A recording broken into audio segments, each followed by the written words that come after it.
pada pagi ini. Dan sama-sama kita membacakan umul kitab yang akan dipimpin oleh Al-Fadhil Ustaz. Untuk kita dia akan kepada baginda Rasulullah sallallahu alaihi wasallam, dari keluarga baginda, para sahabat, para sadiqin, para syuhada, alim ulama, guru-guru kita, adik keluarga kita, serta jangan kita lupa untuk umat Islam di Gaza, Palestin, juga muslimin dan muslimat sama ada yang masih hidup ataupun yang telah kembali ke rahmatullah. Isiril Fatihah. أعوذ بالله من الشيطان الرجيم بسم الله الرحمن الرحيم الحمد لله رب العالمين الرحمن الرحيم مالك يوم الدين إياك نعبد وإياك نستعين اهدنا الصراط المستقيم صراط الذين أنعمت عليهم غير المغضوب عليهم ولا الضالين آمين. Amin ya rabbal alamin. Tanpa membuang masa lagi, saya dengan penuh takzim menyerahkan kepada Al-Fadhil Ustaz. Falyatafaddal mashkura. بسم الله الرحمن الرحيم السلام عليكم ورحمة الله تعالى وبركاته الحمد لله الذي نزل الفرقان على عبده ليكون للعالمين نذيرا والذي أرسل رسوله بالهدى ودين الحق ليظهره على الدين كله ولو كره الكافرون أشهد أن لا إله إلا الله وحده لا شريك له وأشهد أن محمدا عبده ورسوله اللهم صل وسلم وبارك على سيد المرسلين وعلى آله وصحبه أجمعين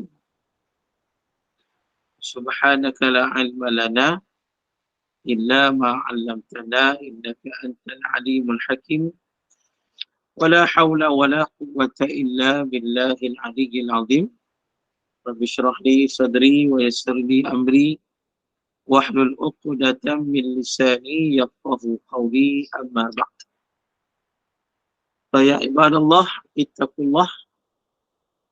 الله أوصيكم ونفسي بتقوى الله فقد فاز المتقون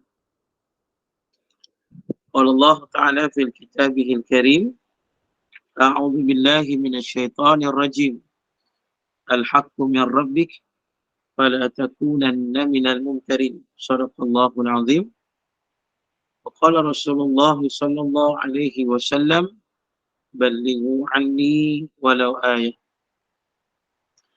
Yang berbahagia Puan Moderator, yang berbahagia para senioriti, Presiden Gubernur Iman dan seluruh pendidikannya, seterusnya para muslimin dan muslimat yang mudah-mudahan dirahmati oleh Allah.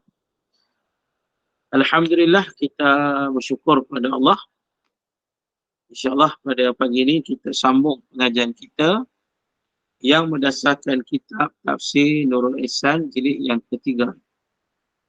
Dan kita masih lagi berada pada surah An-Nur. Hari ini kita sambung pada muka surat 128. Surat 128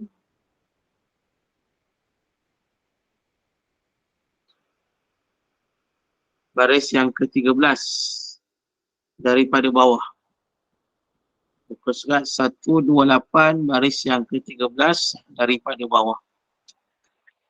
Baik, firman Allah Ta'ala, A'udzu billahi minasyaitonir rajim. Wala yadribna bi arjulihinna liyu'lama ma yukhfina min zinatihinna. Yang bermaksud, dan tiada menggertak mereka itu perempuan dengan segala kaki mereka itu kerana beri ketahui barang yang tersembunyi daripada pakaian keroncong mereka itu kepada lelaki. Baik. Jadi para muslimin dan muslimat, ayat ni sambungan pada ayat yang lepas lah. Kita masih lagi berada pada ayat yang ke-31 lah. Ayat 31 ni agak panjang. Jadi pada ayat yang kita baca ni, Allah Ta'ala memberi larangan kepada kaum perempuan. Larangan yang macam mana? Wala yadribna bi arjulihinna. Dan janganlah dan tiada menggertak ataupun dan janganlah mereka menghentakkan kaki mereka itu. Menghentak-hentak kaki mereka. Apa tujuannya? Liyu'lama ma yukhfina min zinatihin. Untuk diketahui orang akan apa yang tersembunyi dari perhiasan mereka. Itu dia. Jadi maknanya para muslimin dan muslimat yang dirahmati oleh Allah, Allah melarang orang-orang perempuan menghentak-hentak kakinya bertujuan menarik perhatian orang yang bukan mahram sampai nampaklah perhiasan dirinya, dan boleh orang kata menimbulkan fitnah. Dan termasuk juga ulama kata menghentak kaki ni dengan memakai gelang berloceng, ataupun termasuk memakai kasut tumit yang keras sampai mengeluarkan bunyi. Itu. Sebab pada zaman jahiliah ni dulu, kalau ikut zaman jahiliah, orang perempuan ni zaman jahiliah, mereka sengaja gantungkan gelang kaki yang berloceng ketika mereka berjalan. Mereka nak bagi isyarat pada orang lelaki-lelaki yang mana mereka ni makin dekat. Itu dia. Mana itu yang berlaku di zaman jahiliah lah. Maknanya mereka berjalan tu dengan ada gelang loceng dekat kaki, berjalan dengan hentakan yang kuat. Maknanya satu isyarat signal yang menunjukkan mereka dah dekat lelaki-lelaki tu. Nak tarik perhatian lelaki-lelaki tersebut dan sebagainya. Itu dia. Jadi bila datang Islam, maka Islam ni mengajar disiplin yang baik, mengajar akhlak yang baik dan menjaga maruah orang-orang perempuan. Dan menjaga maruah yang terpuji lah. Jadi orang perempuan yang beriman pada Allah Ta'ala, jadi mereka akan menjaga maruah diri mereka. Jadi mereka ni tidak akan melakukan perbuatan itu lagi. Jadi maknanya tak bolehlah hantar-hantar kuat-kuat ni sebab menarik perhatian orang. Kadang-kadang tu ada ulama kata dihentak kuat macam tu pasal apa? Sebab Allah sebut tadi liyuk lama ma yukfina min zinatihin. Sebab mereka nak bagi tahu apa yang tersembunyi dalam perhiasan diri mereka. Kadang-kadang mereka menghentak kaki tu pasal apa? Sebab mereka nak bagi orang nampak gerak-geri tubuh badan mereka. Sebab bila mereka hentak tu bayang badan bergoncang lah. Badan bergoncang. Jadi menyebabkan nampak orang kata benda-benda yang ada kat badan tu goyang tu. Faham dah maksud saya tu. Jadi maknanya bila digoyangkan, bergoncang badan dia, maka menampakkan badan-badan yang bergoncang tu, maka menyebabkan orang yang melihat akan menimbul syahwat. Itu. Dan itu yang dilarang oleh Islam. Dilarang oleh Allah dan Rasul sallallahu alaihi wasallam. Maka kata ulama, daripada situ, daripada ayat kita baca ni, oleh kerana perintah larangan ini sebenarnya dia meliputi apa sahaja yang membawa kepada fitnah. Maknanya benda ni membawa kepada fitnah. Dan bukan saja menghentak kaki tu, tapi apa saja yang membawa pada fitnah, maka ia dilarang. Di antaranya macam disebut tadilah, digoncang badan ataupun yang disebut yang lepas bermakeup lebih.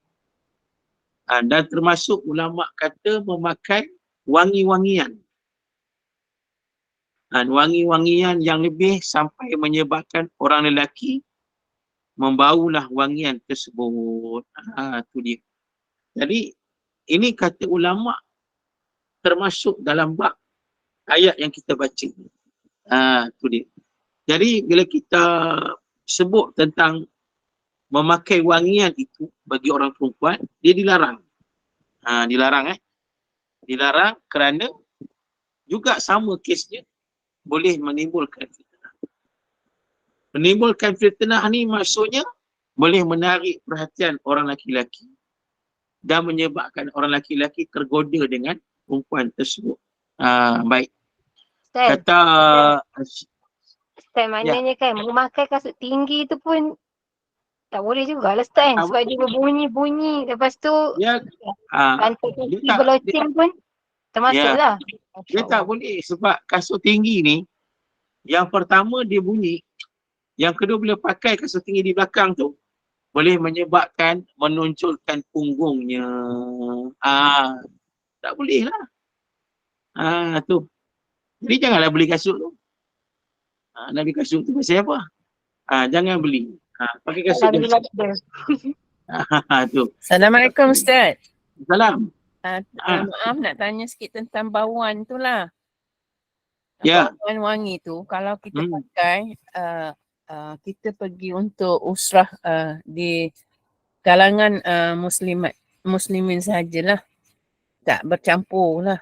Maksudnya satu konon tu kita pakai kalau kita keluar daripada rumah tapi untuk ke bandar ataupun ke mana-mana yang pakai minyak air wangi yang lembut seperti minyak atar yang lembut untuk perempuan tu yang very soft. Dia kalau kadang-kadang bau macam tu je Ustaz. Tak boleh juga ke Ustaz? Sedangkan ada setengah perempuan ni badan dia mengeluarkan bau yang tidak selesa. Itu je. Terima kasih Ustaz. Ya. Baik, sama. Baik, jadi tentang memakai wangian ini bagi orang perempuan, kalau kita lihat dalam hadis-hadis Rasul sallallahu alaihi wasallam, di antaranya daripada Zainab. Zainab dia kata apa? Rasulullah sallallahu alaihi wasallam berkata kepada kami, qala lana Rasulullah. Zainab berkata pada kami, idza syahidat ihdakunnal masjidah fala tamassa tiba. Nabi kata jika salah seorang di antara kamu, wahai orang perempuan, hendak ke masjid, maka janganlah kamu menyentuh atau memakai wangi-wangian. Dalam hadis ini Rasulullah kata, nak ke masjid pun kata Nabi, tak boleh menyentuh ataupun memakai wangi-wangian. Macam itulah juga dalam hadis-hadis yang lain. Sabda Nabi lagi, idza kharajat al-mar'atu ilal masjidi faltaghsil min tibi kama taghtasilu minal janabah. Jika seorang perempuan keluar rumah nak pergi masjid, kata Nabi, hendaklah dia mandikan, dia bersihkan diri dari minyak wangi sebagaimana dia mandi junub.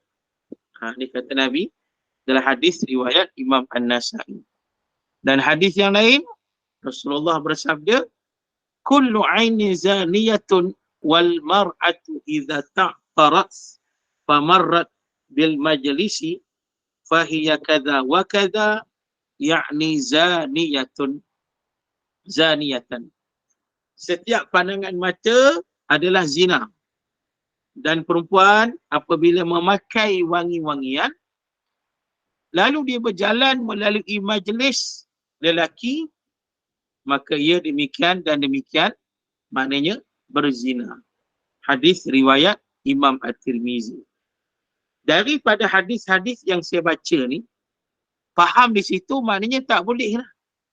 Bagi masjid pun tak boleh pakai wangi-wangian.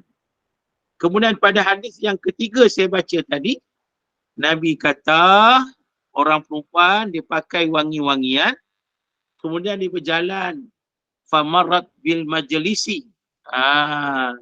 Dia berjalan melalui majlis orang ramai. Kaza wa kaza kata Nabi. Dia berjalan tu kira menarik perhatian orang dan sebagainya. Maka disebut di situ seolah-olah dia telah melakukan perzinaan. Baik. Jadi di sini ulama menjelaskan kepada kita maknanya dilarang oleh Nabi SAW. Hingga nak ke masjid pun Nabi tak bagi pakai minyak wangi. Begitu. Cumanya para muslimin dan muslimat yang dirahmati oleh Allah. Walau macam mana pun ulama kata, larangan itu disebabkan kerana yang pertama kita sebut tadi, tak nak menimbulkan fitnah.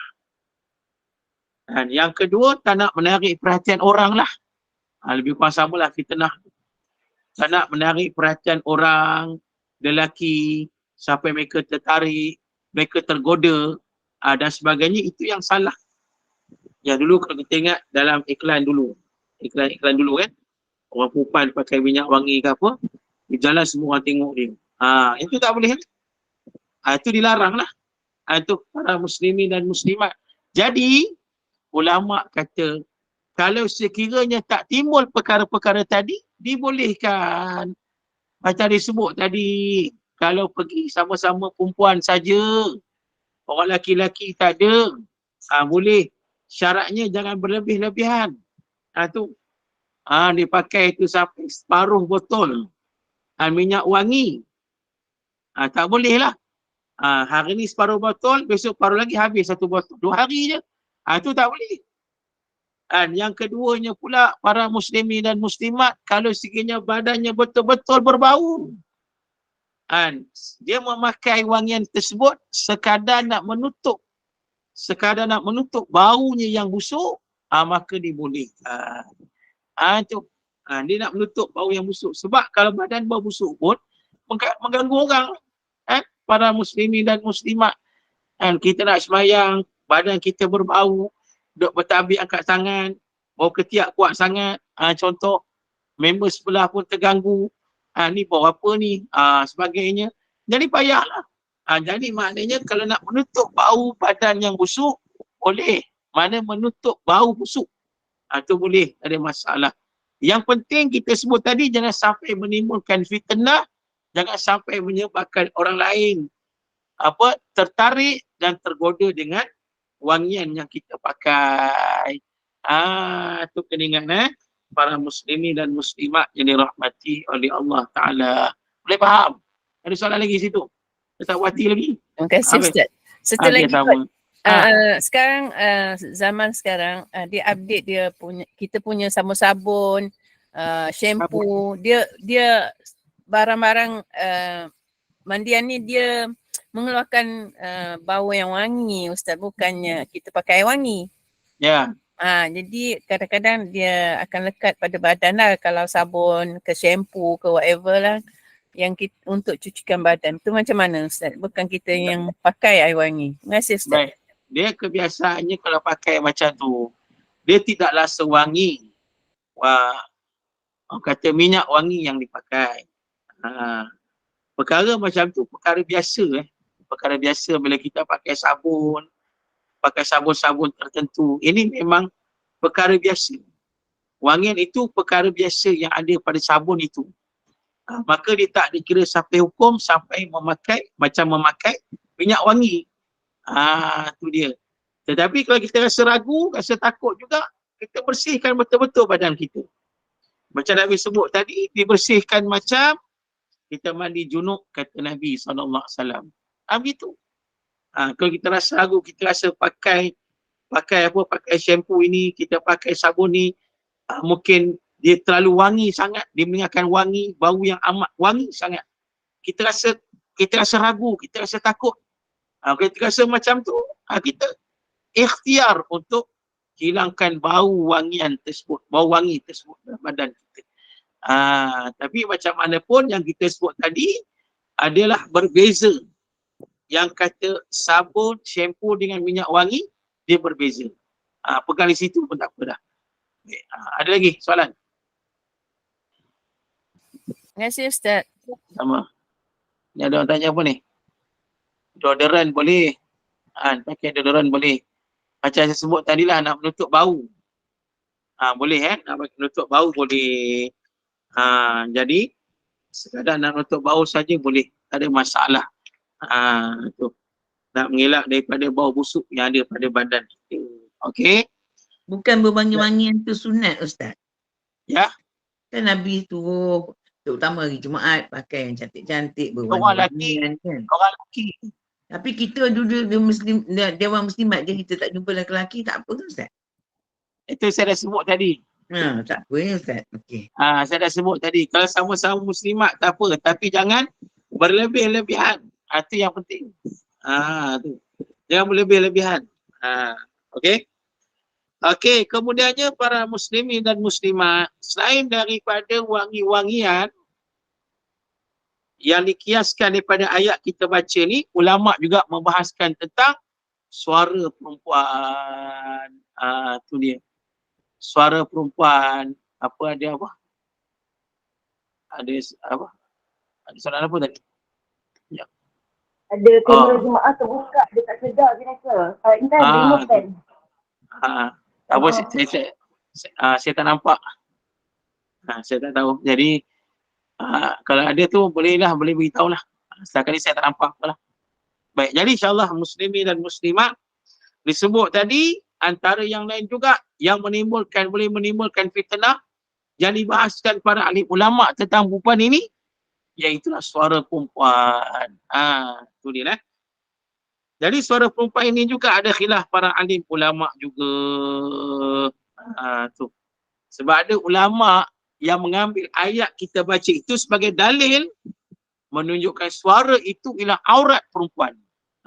Ada ulama yang ambil ayat kita baca tadi, dikiaskan menjadi dalil kepada suara juga ialah aurat perempuan. Baik. Jadi macam mana pun perkara ini khilaf ulama. Bukan perkara yang muktamad. Baik. Kalau kita melihat dari segi mazhab Islam lah. Di antaranya mazhab Imam Hanafi rahimahullahu ta'ala. Mazhab Hanafi rahimahullahu ta'ala, dia berpendapat suara perempuan ini adalah aurat. Berdasarkan ayat kita baca tadi, berdasarkan ayat tu dia kata suara perempuan ini ialah merupakan aurat. Jadi dia kata dilaranglah, dia kata orang perempuan ni meninggikan suara, mengeraskan suara sampai didengari oleh orang lelaki-lelaki asing, kerana dia kata suara perempuan ni boleh membangkitkan fitnah. Macam gelang kaki tadi dia kata, ni kata inilah imam ulama dan mazhab Imam Hanafi. Maaf Ustaz, Jadi, dalam tilawah Al-Quran tu Ustaz, pertandingan nanti. wanita tu, Dia tahu, tenang semua, sabar. Memang kita nak hurai benda-benda tu, tenang pagi-pagi ni. Relax, insya-Allah. Baik, jadi insya-Allah para muslimat sekalian, maka disebut tadi dia kata itulah. Ini bagi mazhab Hanafi. Saya sebut tadi mazhab Hanafi. Kena ingat mazhab Hanafi, bukan mazhab kita. Baik. Adapun mazhab Imam Asy-Syafi'i rahimahullahu ta'ala dan termasuk lain-lain mazhab, mereka berpendapat suara perempuan bukan aurat. Yang kata suara perempuan ni aurat ialah mazhab Hanafi, bukan mazhab kita. Tu kok mana yang kata orang perempuan ni suara dia aurat? Bukan mazhab kita. Yang kata suara aurat itu mazhab Hanafi. Adapun mazhab Syafi'i, mazhab kita menyatakan suara perempuan bukanlah aurat. Itu dia. Sebab dia kata orang perempuan ni, dia kata boleh berjual beli. Boleh berjual beli. boleh bagi keterangan sebagai saksi di hadapan hakim. Kalau kita baca kitab Ruhul Ma'ani, kitab karangan Imam Al-Alusi, dia kata apa? Dia kata yang disebut dalam kitab Fiqh Asy-Syafi'i, Imam Asy-Syafi'i, di mana aku, Imam Alusi ni, dia kata aku sendiri cenderung pada pendapat ini, yang kata suara bukan aurat, kecuali kalau dibimbangi timbulnya fitnah. Yang tu tak boleh. Tu dia para muslimat yang dirahmati oleh Allah Ta'ala. Tu dia. Baik, kata ulama, seorang ulama lagi, Syekh Ali As-Sabuni rahimahullah. Syekh Ali As-Sabuni ni ulama mutaakhir lah. Meninggal tahun lepas, 2 tahun lepas gitu. Pengarang kitab tafsir ayat ahkam. Baik, dia kata apa? Dia kata orang laki-laki sebaiknya cegahlah orang perempuan dari melakukan perkara yang membangkitkan fitnah dan tipu daya. Seperti memakai pakaian sempit dan pakaian yang berwarna-warni yang terlalu menonjol, dan termasuk meninggikan suara. Meninggikan suara dan memakai wangi-wangian ketika keluar ke pusat membeli belah. Ini kata Syekh Ali As-Sabuni rahimahullah, seorang ulama mutaakhirin, ulama semasa pada hari ini, yang telah pun meninggal dunia. Jadi muslimin dan muslimat nak sebut pada kita, yang penting suara tu jangan sampai menimbulkan fitnah. Macam tu yang kita sebut tentang perkara yang berkait dengan tilawah Quran tadi. Tu dia. Bolehlah orang perempuan nak baca Quran, nak baca bertanding Quran, boleh. Kalau suara-suara macam tu tidaklah sampai menimbulkan fitnah itu. Tu dia. Mana boleh orang perempuan menyampaikan syarahan, menyampaikan ceramah. Tu dia. Macam hari ni kan ramai penceramah perempuan. Ada Ustazah Asma Harun, ada Ustazah Muzayyanah, ada Ustazah Nur Hafizah Musa, sebagainya yang top-top sekarang ni kan banyak, ramai. Jadi benda tu tak ada masalah, boleh. Jadi ada kata Ustaz, takutlah juga mungkin ada orang lelaki dengar, tak boleh dengar. Yang dilarang pada masa itu dia seorang je. Kalau dia seorang saja tak boleh dengar suara ustazah tu, dia seorang je tak boleh dengar. Orang lain okey, tak ada apa. Macam musabaqah tadi, orang lain okey. Orang lain menilai dari segi bacaannya macam mana, macam mana dia punya ketepatan bacaannya, lagunya macam mana. Jadi orang tak rasa apa. Tiba-tiba ada seorang je dia rasa, alah lain macam aku dengar lah orang ni baca Quran. Aku dengar dia ceramah ni lain macam lah, suara dia sedap sangat lah. Sampai dia kata apa, sampai dia kata boleh jadi apa, boleh jadi tak betul lah dia kata. Dia jadi teringat lah, dia kata jadi angau lah. Contoh. Kalau jadi macam tu, bagi dia seorang je yang haram. Lain tak haram. Tu dia tak boleh dengar lah. Macam mungkin ada yang dengar suara saya ni, seksi ni suara ustaz ni. Contohlah. Jadi menyebabkan yang rasa macam tu tak boleh dengar lah suara saya. Begitu. Itu maksudnya para muslimin dan muslimat yang dirahmati oleh Allah Ta'ala. Itu dia. Kita kena ingat di zaman Nabi SAW. Satu hari Nabi SAW pergi ke kenduri kahwin. Kenduri kahwin. Bila sampai dekat kenduri kahwin tu, Nabi tengok keliling.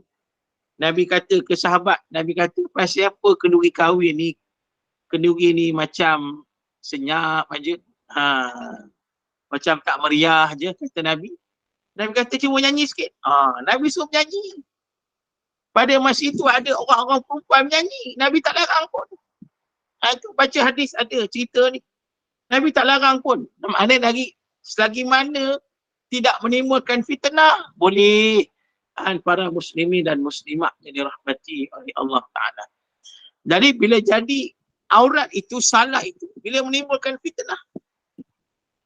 Macam kita sebut tadi, suara yang terlalu bermanja-manja, mendayu-dayu. Dia ada satu ayat Quran, saya cari sekejap. Ayat Quran surah surah Al-Ahzab. Surah Al-Ahzab. Surah Al-Ahzab ayat 32.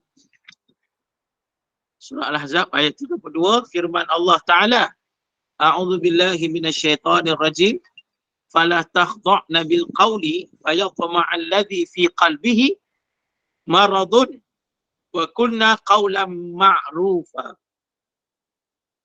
Oleh itu janganlah kamu berkata-kata dengan lembut manja semasa bercakap dengan lelaki asing. Kerana yang demikian boleh menimbulkan keinginan orang yang ada penyakit dalam hatinya yang menaruh tujuan buruk kepada kamu. Dan sebaliknya berkatalah dengan kata-kata yang baik, jadi yang sesuai dan sopan. Surah Al-Ahzab ayat yang ke-32. Jelaslah pada ayat ni para muslimin, muslimat yang dirahmati oleh Allah Ta'ala. Maknanya Allah jelaskan ayat ni, jangan kamu berkata-kata dengan lembut manja. Tak boleh. Iman ni sengaja bercakap dengan cara macam tu. Sengaja. Kerana kata Allah, bila dibuat macam tu, boleh menyebabkan menimbul keinginan orang yang ada penyakit dalam hati. Mana orang yang jahat, yang berniat jahat pada hati ni, menimbulkan keinginan syahwat dalam diri dia. Itu dia. Jadi pasal itu kata Allah, wa qulna qawlan ma'rufa. Dan sebaiknya berkatalah dengan kata-kata yang baik, yang sopan santun. Maknanya cakap macam biasa lah. Boleh nak bercakap, nak sembang tu boleh. Nak sampaikan syarahan tu boleh. Macam-macam, nak berinteraksi apa-apa boleh. Tapi bercakap dengan baik. Bukannya berlembut-lembut, bermanja-manja. Tu jangan. Boleh menimbulkan masalah yang lain. Tu dia. Baik. Bahkan para muslimin dan muslimat yang dirahmati oleh Allah Ta'ala, kalau kita tengok sejarah pun, di zaman Nabi SAW, bahkan di zaman para sahabat pun, tengok isteri Nabi, antaranya Sayyidatina Aisyah radhiyallahu anha, dia juga mengajar orang kan. Orang tanya soalan ke dia, dia jawab. Maka tak salah benda tu.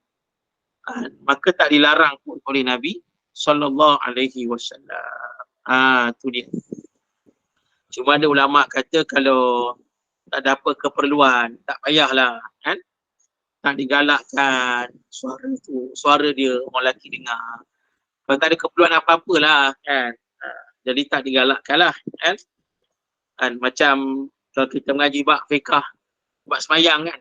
Bab semayang pun, kalau Tok Imam tersalah masa jadi imam, kalau Tok Imam tersalah, kalau kita dengar orang laki-laki dapat tahu imam ni salah, orang laki-laki, makmum laki-laki akan tegur, kata subhanallah, gitu kan.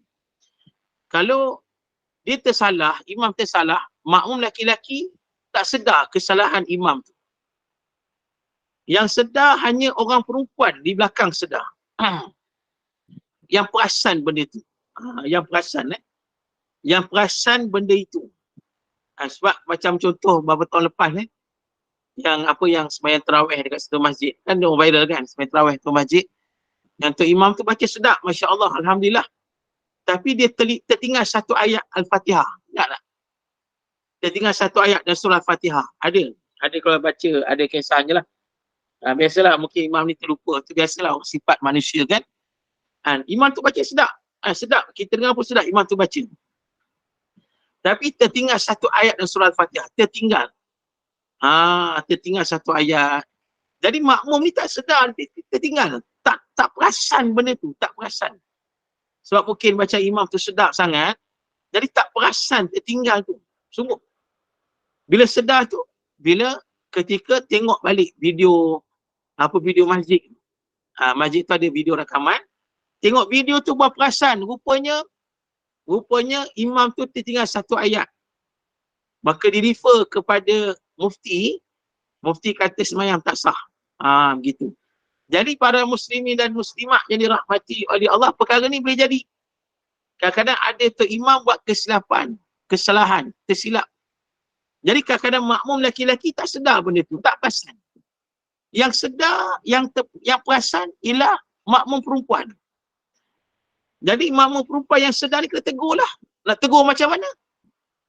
Cara tegurnya ialah dengan tepuk tangan. Tu dia. Tepuk tangan. Begitu. Tepuk tangan. Itu cara dia ni. Sungguh. Muslimi dan muslimat. Tu. Ada tegur dah tu. Dengar. Baik. Ustaz, Jadi kena minta tepuk maaf, tangan. Ustaz. Ya. Tepuk tangan, mana angkat tangan tepuk ke tepuk secara macam kita kiam tu, kita kiam masa kita baca Al-Fatihah tu kan? Ya. Dia menepuk satu lagi tangan macam tu ke atau tepuk tangan yang macam perbuatan tepuk tangan tu? Macam saya tepuk tadi 3 kali. Masya Allah. Oh, macam tu. tu. Okey, baik. Kena tepuk. Kalau kita tepuk macam ni, tak dengar sangat. Saya ingat kita. Okey, Nak baik. pula kalau besar, surah besar, majlis besar, kan? Kalau boleh buat 3 kali. Kalau tepuk sekali, imam tak perasan. Dia kata apa, tepuk apa, dia tak perasan kan? Sebut tepuk 3 kali. Tu. Bila dengar macam tu, imam yang ada ilmu, dia tahu, dia perasan. Dia kata dia salah aku ni. Dia akan rasa macam tu. Okey. Kalau tak dengar juga, kalau tak dengar juga, kita boleh mufarakah lah. Kalau sekiranya imam tu buat kesilapan, kesalahan yang melibatkan rukun solat, kita boleh mufarakah. Kita dah tegur dah. Dah tegur macam tu. Makmum laki-laki pun tak tegur subhanallah. Ataupun ada yang sedar subhanallah, tapi tak imam buat dek je, semayang terus je. Jadi, pada masa itu kita boleh mufarakah. Begitulah caranya. Itu dia. Baik. Muslimi dan muslimat yang dirahmati oleh Allah Ta'ala. Itu di antara lah. Maknanya suara orang perempuan ni, ikut mazhab Syafi'i, tidaklah aurat. Tapi, jangan berlebih-lebihan. Sampai menimbulkan fitnah, menimbulkan masalah dan sebagainya. Itulah. Baik, jadi para muslimi dan muslimat yang dirahmati oleh Allah. Itu di antaralah yang kita nak baca yang berkaitan dengan ayat yang kita baca tadi. Baik, setakat ni ada soalan lah. Saya tak nak cakap banyak lagi. Tak larat. Suara kurang ni. Tak larat lah. Jadi kalau ada soalan, silakan. Ustaz, satu soalan Ustaz. Ya. Okey, macam reception ni Ustaz, penyambut tetamu yang ini yang satu dalam operator telefon tu, sebab macam contoh saya pernah bekerja dengan company yang besar kan, dia punya kan bila kita call belum pergi kepada dia suruh tekan butang tu kan, direkodkan suara. Suara yang direkodkan tu memang dipilih suara-suara yang merdu, yang sedap kalau kita dengar. Yang tu haram tak Ustaz? Baik. Kita macam sebut tadi, ya Allah larang tadi, elakkan bercakap lembut, manja-manja. Tu dia. Jadi kalau kita bersuara, kita sedap. Kalau tidak ada, orang kata apa? Orang kata apa? Menggoda. Menggoda ke atau apa? Lenggok. Lenggok tu. Lenggok suara kita tidak sampai ke tahap manja-manja, tak apa. Mana kita tidak ada menggoda, tak apa. Cuma kita mengawal suara tu bagi sedap je. Itu tak ada masalah. Jadi menjadi salah bila kita memang suara kita tu nampak menggoda, nampak sangat, orang kata lenggok-lenggok dia nampak sangat. Tu dia. Maka itu yang salah, tu yang tak boleh. Kadang-kadang saya pernah dapat satu call lah. Satu hari tu. Orang perempuan dia call. Dia call saya, cakap dia tu sangat melenggok-lenggok, menggoda. Saya tak kenal dia. Dia kata, apa khabar, sihat, apa semua dia cakap tu. Rupanya nak jual barang. Tu dia. Saya pun tak kenal siapa dia. Dia cakap tu pasal dia kenal kita. Tu, kita pun tak tahu siapa. Saya tak layan lah. Saya kata ni, minta maaf lah. Saya letak telefon. Tapi mereka buat macam tu tujuannya pasal apa? Nak tarik perhatian orang. Nak goda orang. Itu tak betul. Jadi kita kalau suara kita biasa saja, walaupun sedap biasa, itu tak ada masalah. Tu kita gini, macam kita nak kerja, contoh nak kerja apa? nak kerja baca berita. Baca berita macam tu juga. Dan ada cara cakap dia bukan main cakap semerodong gitu je. Ada cara cakap dia. Dan cara cakap dia bukan kata lembut, manja-manja, tak ada. Tapi suara dia okey lah, sedap lah kita dengar tu. Orang kata boleh faham sebagainya. Gitu tak ada masalah. Wallahu'alam. Baik. Ada soalan? Ada soalan? Terus saya tutup ni. Ada urusan lain pula. Assalamualaikum. Salam.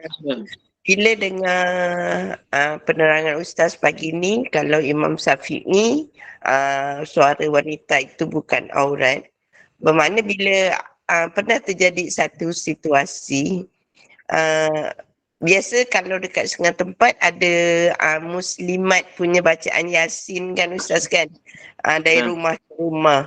Lepas tu dalam majlis tu ada berzanzi kan, contoh kan, ada berzanzi ataupun inilah yang perempuan muslimat ni dia akan macam berzanzi, marhaban macam tu kan Ustaz. Ada setengah pendapat dia kata orang lelaki tak boleh dengar. Lepas tu dia tak bagi pakai mikrofon. Lepas tu dia cakap orang lelaki kalau boleh jangan ada dalam rumah ni. Bermakna macam tu kira tak betul jugalah Ustaz kan? Baik, jadi para muslimin dan muslimat, orang yang kata gitu kita tak boleh nak tolak. Terus kadang-kadang mungkin dia pegang pandangan yang keras. Dia pegang pandangan yang keras. Tak apalah, itu pandangan dia, tak apa. Kalaulah tuan rumah yang pegang macam tu, kita hormat tuan rumah. Kalau tuan rumah kata orang perempuan saja, laki-laki tak boleh, marhaban ni apa semua ni, suara perempuan ni tak nak bagi orang lelaki dengar. Tuan rumah kata gitu, tak apalah dia pegang pandangan macam tu, tak apa, kita raikan. Tapi dari sisi hukumnya dia tak ada apa. Pasal asal hukum dalam mazhab Syafi'i, dia bukanlah aurat. Macam kita tengok yang itu viral apa, viral makcik tu. Selamat pagi semua. Kan lepas tu dia baca apa? La ilaha illallah. Betul tak? La ilaha illallah ke subhanallah pun. Ingat tak? Pasal tak? Tu viral tu. Viral sampai orang duk viral banyak kan? Betul-betul. Jadi benda macam tak ada pun ulama' marah, tak ada ulama' tegur, tak ada. Pasal apa benda tu tak salah. Sama lah macam berzanji tu. Marhaban tu sama je. Jadi yang salah tu bila ada percampuran laki-laki perempuan, itu salah. Maknanya ada ikhtilat dia tu. Itu salah. Maknanya udah berzanji rapat-rapat dan belaga-laga kan. Belaga-laga laki perempuan kan macam ni kan. Contoh berzanji merhaban, itu bukan merhaban, meraban maksudnya itu dok tolak laki-laki perempuan macam tu, itu tak boleh lah. Itu salah. Jadi kalau mereka nak marhaban, nak berzanji, boleh. Tak ada apa benda tu. Cuma yang penting tadi, jangan sampai menimbulkan fitnah. Itu yang paling penting. Itu je. Kalau benda marhaban berzanji ni benda yang sudah biasa. Memang macam tu cara dia, style dia. Maka tak ada masalah. Wallahu'alam. Main Okey. kompang Ustaz. Main Ya? kompang. Sambil Kompang? ber Kumpang. Main kumpang. Boleh tak boleh? bukan lelaki. Ya, sama juga. Hindarkan daripada menimbulkan fitnah. Kalau kita kembali pada ayat tadi, kenapa dilarang menghentak kaki tu? Atas sebabnya kita sebut tadi, tak nak badan tu bergoncang. Kalau main kompang, sampai menggoncangkan badan, sampai nampak badannya bergoncang, dia punya, dia punya, kawan lah kita sebut, dia punya badan tu nampak bergoncang, boleh menarik perhatian orang, benda tu tak boleh. Dia kena hindarkan. Kalau sekadar sikit-sikit, kadang setengah dia tepuk sikit kan tu aja kan. Itu tak apa lagi. Dia sekadar-sekadar gitu, tepuk-tepuk gitu. Tapi kalau sampai dia pukul kuat-kuat kan, sampai bergoncang semua, itu tak boleh. Ni. Itu yang dilarang. Pakai gelang kaki Ustaz. Ya? Pakai gelang kaki. Ya, dah sebut tadi. Gelang kaki tak boleh. Ada. Gelang kaki tak boleh. Yang diloceng, gelang kaki tak boleh. Yang diloceng tak boleh. Sebab ayat ni turun pun semakin itulah di zaman jahiliyah. Disebabkan orang jahiliah dipakai gelang kaki berloceng. Tujuannya nak menarik perhatian orang. Itu tak boleh. Hindarkanlah. Kalau tak ada loceng, boleh pakailah. Tapi seeloknya tak payah pakailah. Seeloknya gitu lah. Pakai dekat tangan cukup lah. Ni sampai kat kaki buat apa. Begitu. Okay? InsyaAllah. Okay, cukup sekadar tu. Cukup lah kot. Ya. Kuncinya buat apa pun yang perempuan ni elakkan daripada jadi fitnah lah Ustaz. Ya, betul. Sebab kena ingat balik kuliah mula-mula kita pasal ayat ni, nak kata orang perempuan ni dia cantik, Allah jadikan cantik, Allah jadikan hebat orang perempuan ni. Jadi pasal itu apa-apa pun kena jaga sungguh-sungguh. Perempuan ni bernilai. Bernilai, maruahnya tinggi, jadi kena jaga. Elak daripada apa saja bentuk fitnah. Itu maksudnya. Baik. Wallahu a'lam. Okey. Baik Ustaz, nak tutup majlis Ustaz Ya, pun silakan. suara dah rock tu, insyaAllah. Yalah. Baik, Alhamdulillah. Barakallahu fi, jazakumullah khairan jazak Ustaz atas konsep ilmu ini. Walaupun Ustaz kurang sihat tapi masih tetap mohon kesihatan untuk teruskan kuliah, masya-Allah.